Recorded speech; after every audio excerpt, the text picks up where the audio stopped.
Good morning friends. Last lectures में हमने first kind and second kind के बारे में पढ़ा था इन improper integral.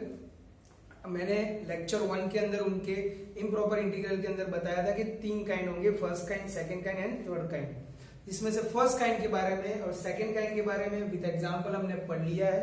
Now the turn off the third kind.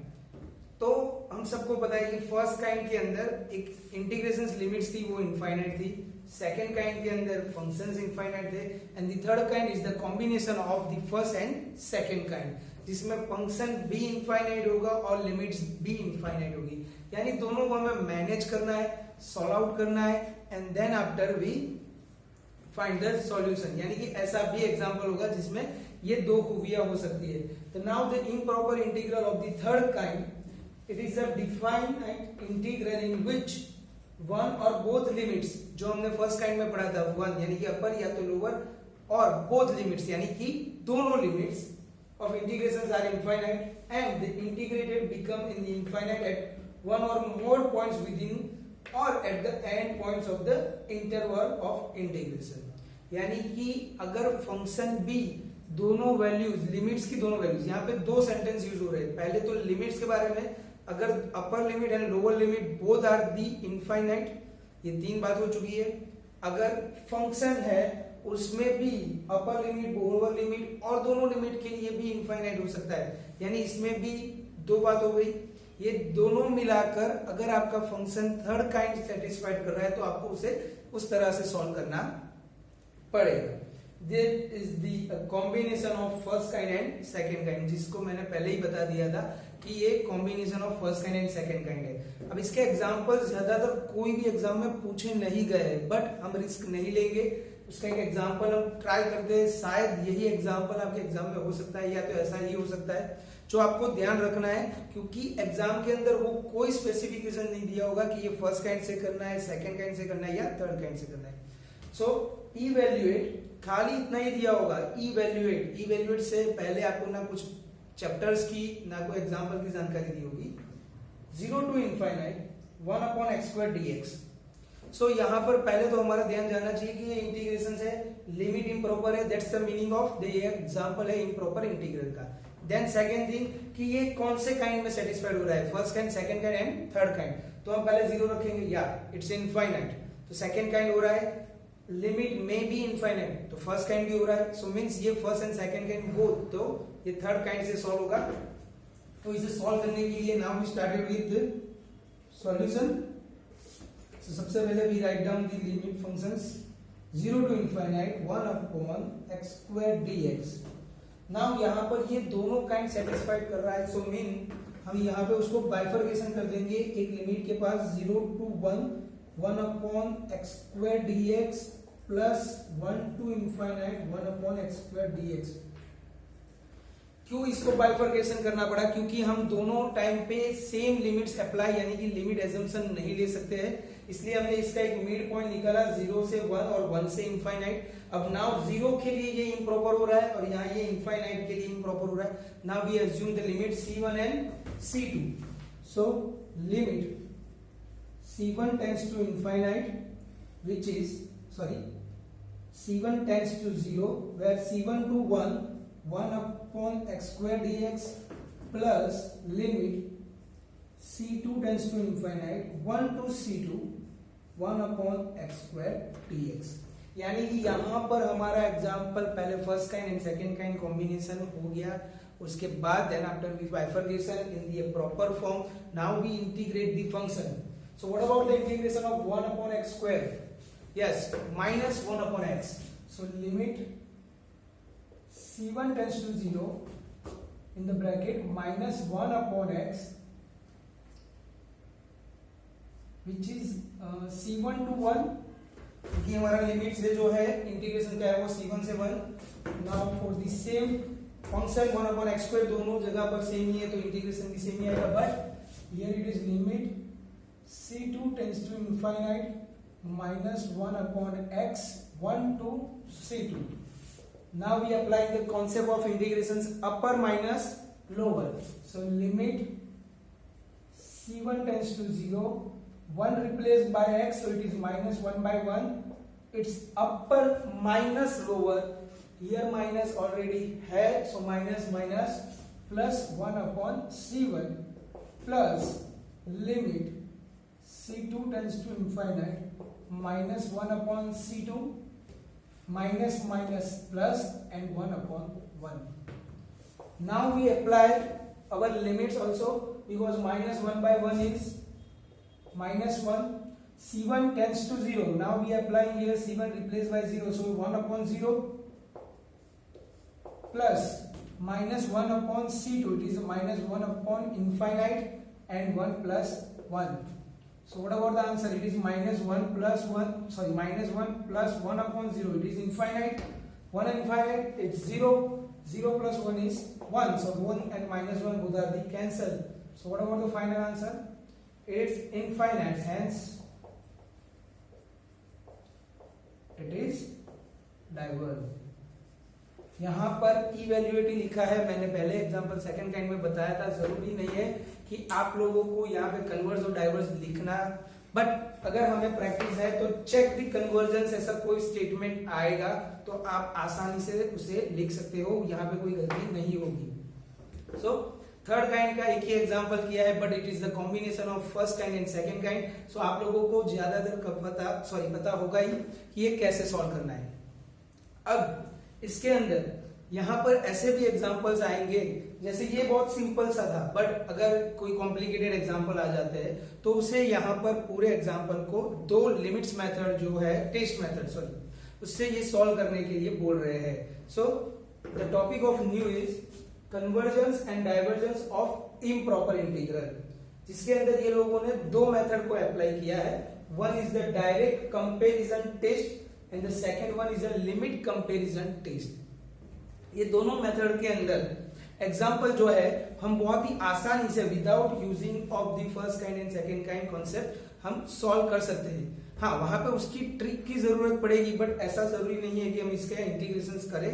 वहां पे आसानी से हो जाएगा, क्योंकि जो फंक्शंस दिया होगा उसका इंटीग्रेशन निकालना यानी बहुत डिफिकल्ट हो जाता है. तो इन लोगों ने वहां पर एक मेथड अप्लाई की है, direct comparison test and limit comparison test. तो ये डायरेक्ट कंपेरिजन टेस्ट क्या है? सबसे पहली बात तो वर्ड हमारे दिमाग में आता है कंपैरिजन टेस्ट, यानी कि यहाँ पे कुछ कंपेयर करने की बात कर रहे हैं. और ये डायरेक्ट मींस यहाँ पर हमें डायरेक्टली एग्जांपल सॉल्व करना है. यहाँ पर ऐसा नहीं है कि आपको जो एग्जांपल दिया है आपको उसको सॉल्व करके फिर कन्वर्जेंस दिखाना है. यहाँ पे आपको रिलेवेंटली कुछ काम करना है, जैसे कि if f of x and g of x are two continuous functions, यानी कि आपको यहाँ पर एग्जांपल में एक फंक्शन दिया होगा, आपको उसे एफ ऑफ एक्स बोल देना है, एंड जी ऑफ एक्स आपको खुद एज्यूम करके या तो उसके मॉडिफिकेशन से बनाना है. और वो दोनों फंक्शंस बनने के बाद कैसे होने चाहिए? Continuous. And then after which are the x is greater than और equal to a, such that जो एफ ऑफ एक्स हमारे पास एग्जांपल में है उससे बड़ा हमें जी ऑफ एक्स एज्यूम करना पड़ेगा, या तो हमें उसको क्रिएट करना पड़ेगा जी ऑफ एक्स. तो उसके बिहाफ में हम यहाँ पर बाय द थियरी ये बोल रहे हैं लोग कि if f of x is converges only and only if the g of x is converges, यानी कि f of x से बड़ा g of x है, सीधी कंडीशन कि f of x से g of x बड़ा है. अगर g of x कन्वर्ज है यानी कि फाइनाइट है, तो उससे छोटा f of x होता है तो वो भी फाइनाइट ही होगा. यानी कि जो फंक्शन f of x हमें एग्जांपल में दिया है उससे बड़ा हम g of x एज्यूम कर रहे हैं, और g of x को हम कन्वर्ज बता रहे हैं. तो f of x by the direct comparison test we say that it is converged. yes, ये पॉसिबल है. नाउ उसके अंदर भी पार्ट ए था, ये पार्ट बी ये बता रहा है कि if you assume f of x is smaller than bigger than g of x, यानी कि अगर हम कोई g of x f of x से छोटा एज्यूम कर रहे हैं, बरोबर समझने की बात है यहाँ पर कि f of x जो है हम g of x f of x से छोटा एज्यूम कर रहे हैं, और अगर g of x हमारा डाइवर्जेंस होता है तो f of x डाइवर्ज हो जाएगा. यानी कि आपका g of x आप किस तरह से नया क्रिएट करते हो उस पर डिपेंड है. अगर f of x से बड़ा एज्यूम किया है और वो कन्वर्ज है तो f of x कन्वर्ज, अगर f of x से g of x छोटा एज्यूम किया है अगर g of x डाइवर्ज है तो वो f of x डाइवर्ज ही रहेगा. जस्ट फॉर एग्जांपल कैसे लिखते हैं कि g of x की वैल्यू हमें 1 मिलती है, यानी कि फाइनाइट मिलती है, तो बट ऑब्वियस है कि f of x उससे छोटा है तो वो फाइनाइट ही होगा. अब बात करते हैं कि अगर g of x f of x से छोटा है तो g ऑफ x की वैल्यू इनफाइनाइट मिली, तो g ऑफ x से f ऑफ x बड़ा है तो वो भी इनफाइनाइट ही होगा। दैट मीन्स अगर g ऑफ x डाइवर्स है तो f ऑफ x डाइवर्स होगा, अगर g ऑफ x कन्वर्स है तो f ऑफ x कन्वर्स होगा। बट दोनों में सेम कंडीशन नहीं है, समझने की बात है कि g ऑफ x बड़ा होगा तो f ऑफ x कन्वर्स होगा, g ऑफ x छोटा होगा तो डाइवर्स होगा। Then after second test, it's a limit comparison test, जिसमें इन लोगों ने ये बताया कि सेम वहां पे भी g ऑफ x ही आपको एज्यूम करना है, बट उसे सॉल्व करने के बाद एक लिमिट वैल्यू मिलेगी l। यहाँ पे भी both the functions are continuous, वो लिमिट वैल्यू l मिलेगी। एंड देन आफ्टर पहले लिमिट वैल्यू l निकालनी है by the second comparison, second kind and third kind. Then after g of x converge होता है, then after g of x converge होता है तो f ऑफ x कन्वर्ज है, अगर g ऑफ x डाइवर्ज है तो f ऑफ x भी डाइवर्ज है। यानी कि यहाँ पे इसके जैसी ये दो कंडीशंस यहाँ पर अप्लाई नहीं होगी। यहाँ पे सबसे पहले क्या करना है, लिमिट कंपैरिजन टेस्ट बता रहा है कि लिमिट ढूंढ लो, लिमिट फाइनाइट मिल गई, then after g of x finite मिल गया है तो ये कन्वर्ज, अगर लिमिट इनफाइनाइट है तो g ऑफ x भी इनफाइनाइट है, then it is diverge. Okay, so next हम एग्जांपल के बारे में देखते हैं। Hello friends, example number 1 and 2, यहाँ पर हमने दो एग्जांपल लिए हैं। एग्जांपल नंबर 1 होगा डायरेक्ट कंपैरिजन टेस्ट से और एग्जांपल नंबर 2 होगा लिमिट कंपैरिजन टेस्ट से। दोनों एग्जांपल कर रहे हैं, कोई भी मेथड कोई भी एग्जांपल में आप अप्लाई कर सकते हो, जरूरी नहीं है कि जो एग्जांपल में दिखा रहा हूं वैसे ही करना है। हाँ, कॉन्सेप्ट आपको समझना पड़ेगा कि आप g ऑफ x कैसे बना रहे हो। एग्जांपल नंबर 1 और एग्जांपल नंबर 2 दोनों में सेम सेंटेंस है, test the convergence of the improper integral. यहां से आपको इतना पता चल जाएगा कि ये कंपैरिजन टेस्ट यानी कि डायरेक्ट या तो लिमिट का कॉन्सेप्ट यूज करने के लिए हमें इंडिकेट कर रहे हैं। बट अगर आप इसको सेकंड काइंड और थर्ड काइंड से भी करना चाहो तो कर सकते हो, क्योंकि प्रॉपर लिमिट जो है इनफाइनाइट यानी कि फर्स्ट काइंड हो चुका है, यहाँ पर 4 to infinite, it is also first kind यानी कि आप फर्स्ट काइंड से भी सॉल्व कर सकते हो। बट ये कंपैरिजन टेस्ट वाले कॉन्सेप्ट्स हमें बहुत आसान पड़ेंगे। तो सबसे पहला example, so now we started with the solution. So what about the function, यहाँ पे सबसे पहले मैंने यही बताया था कि एग्जांपल इंटीग्रेशन में जो दिया है उसको हम f of x बोल देंगे। So now what about the f of x, it is a cos x upon x square। Now you create new our g of x, हमें g of x बनाना है। g of x कैसे बनाएंगे, तो ऐसा कोई peak example या तो peak function लेना है जिससे हम हमारा g of x क्रिएट कर सकते हैं। तो यहाँ पर हमारे पास है trigonometric cos x। We all know about that कि cos x is less than or equal to 1, यानी कि cos x का रेंज होता है -1 से 1 के बीच में। तो cos x को हमने यहाँ पे पीक फंक्शन बनाया, अब उसके डिवाइड में क्या है x square. So now we both the side divide by x square. तो पहला तो कॉन्सेप्ट ये हुआ कि हमारा एक फंक्शन रेडी हुआ न्यू जो है 1/x²। अब मैंने वहां पर एक कॉन्सेप्ट बताया था डायरेक्ट कंपैरिजन टेस्ट में, या तो g ऑफ x आपको बड़ा एज्यूम करना है या तो छोटा एज्यूम करना है। तो जो नया हमारा एक कॉन्सेप्ट बना है 1/x², वो क्या है cos x/x² से बड़ा है। So now we assume g of x is our 1/x², हो सकता है। So now we check it for the same values and same integration, which is 1/infinite g of x dx, which is over 1 to infinite 1/x² dx। Yes, आप लोगों का f of x and g of x जो भी होगा वो same integration, same upper and lower limits के लिए आपको आइडेंटिफाई करना है, बस खाली आपका g of x आपको नया मॉडिफाइड करना है। So what about the integration of 1/x²? We all know that it is a -1/x, but यहां पर आपको अगर ध्यान जाता है तो हमारा इंटीग्रेशन जो है वो इम्प्रॉपर है, because of the limit of infinite is our improper. So we assume that limit c tends to infinite over 1 to c 1/x² dx, यानी कि ये इम्प्रॉपर से प्रॉपर और प्रॉपर से now we integrate the function which is limit c tends to infinite over 1 to c. So what about the integration? Limit c tends to infinite -1/c because upper minus lower, minus minus plus because यहाँ पे भी minus है और अपर minus lower का भी minus, so 1/1, so limit c tends to infinite, it is -1/c plus 1. Now c replaced by infinite, so what about the infinite? -1/infinite plus 1, and 1/infinite is 0, so it is 0 plus 1, then the final answer is 1. So here given function g of x is converge because of the value is finite. So therefore we can say that because of f of x and g of x, यहाँ पे भी अगर आप mention करना चाहो तो कर सकते हैं, क्योंकि f of x is bigger than smaller than g of x जो हमने यहाँ पे assume किया था. So now by direct comparison test, f of x is convergence or converge.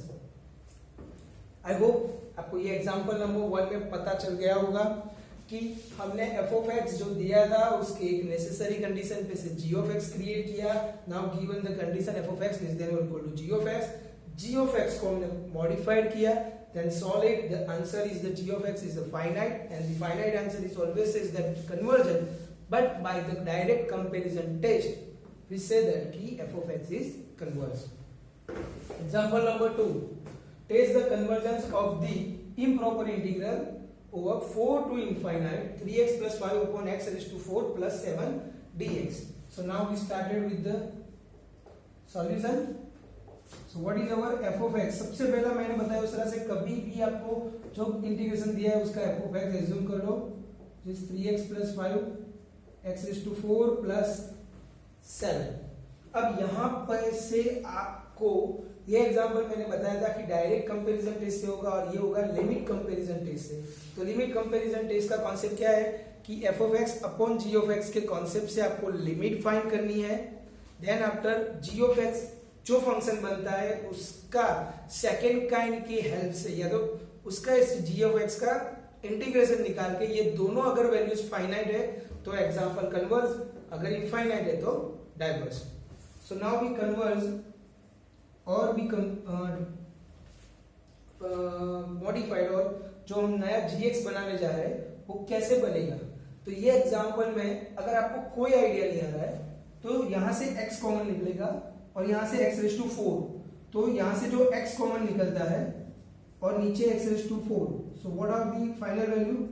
It is 1 upon x cube. हम बाकी की कोई कैलकुलेशन नहीं कर रहे, वरना यहाँ पे आपका ये आएगा 5/x और ये आएगा 7/x raised to 4, 1 प्लस करके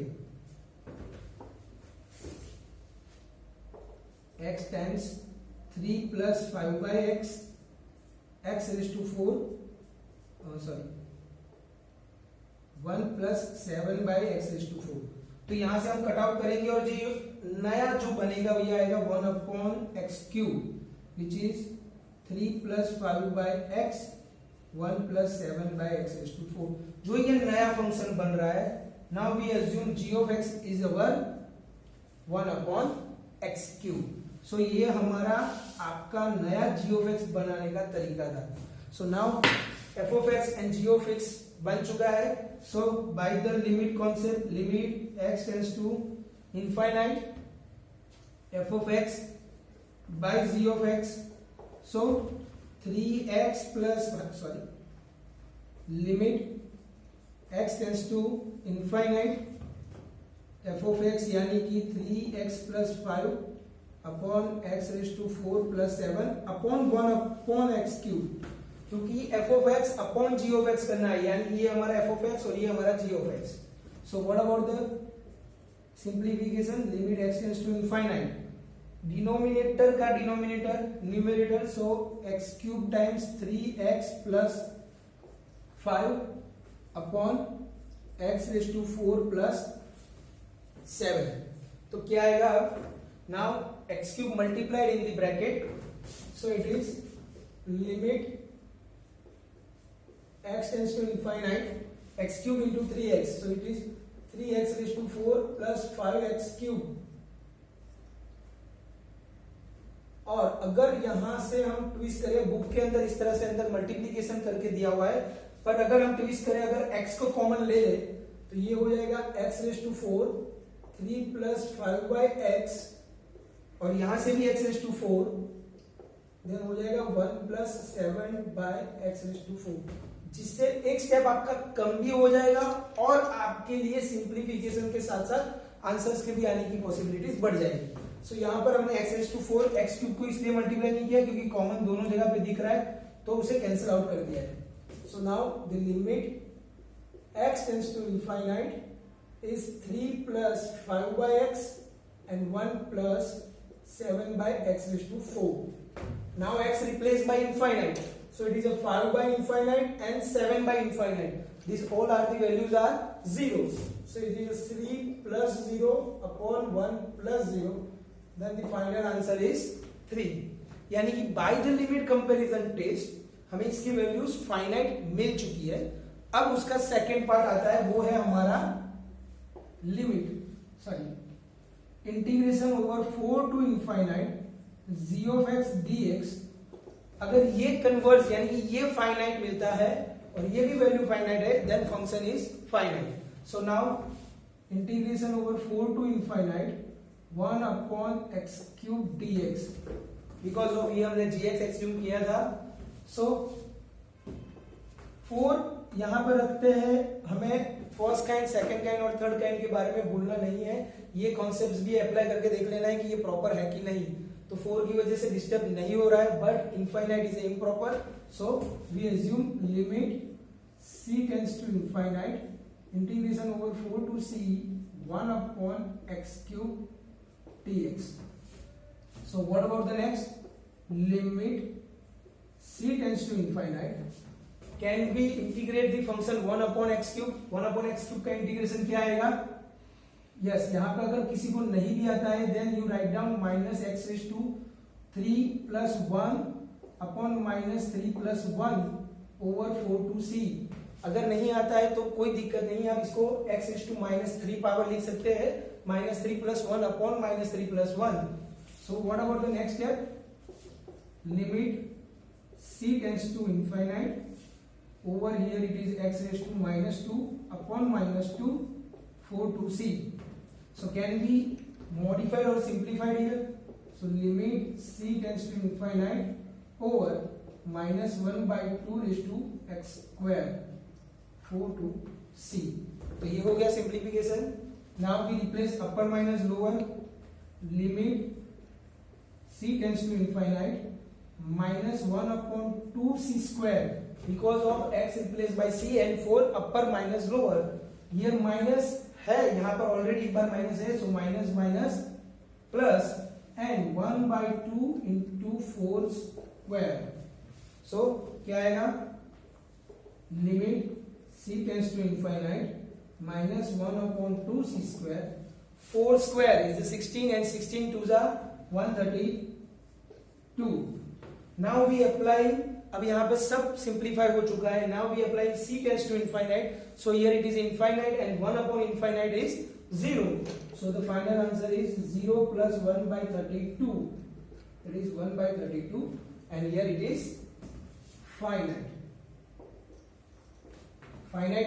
So hence g of x is converse and limit is also finite by g of x is converse and finite, limit is also finite of f of x by g of x. So by limit comparison test f of x is converge. समझ में आ गया कि यहां पर हमने पहले limit को भी फाइनाइट दिखाया, then after g of x को भी फाइनाइट दिखाया, and then we say that the f of x is converge और फाइनाइट। सो दोनों एग्जांपल में दो मेथड अलग अलग है, बट दोनों में एक चीज कॉमन है कि जी ऑफ एक्स आपको अपने आप से मॉडिफाइड करना है। कैसे, कौन सा फंक्शन हो सकता है तो आप कैसे अप्लाई कर सकते हो। अगर आपके पास कोई भी इक्वेशन फंक्शन है तो आप अपने तरह से यहाँ से मैंने जैसे किया वैसे कर सकते हो। अगर कोई ट्रिगोनोमेट्रिक फंक्शन है उसकी लिमिट से आप नया फंक्शन मॉडिफाइड कर सकते हो। आई होप सो आप लोगों को दोनों एग्जांपल्स में और डायरेक्ट एंड लिमिट कॉन्सेप्ट में पता चला होगा। Thank you so much, have a nice day.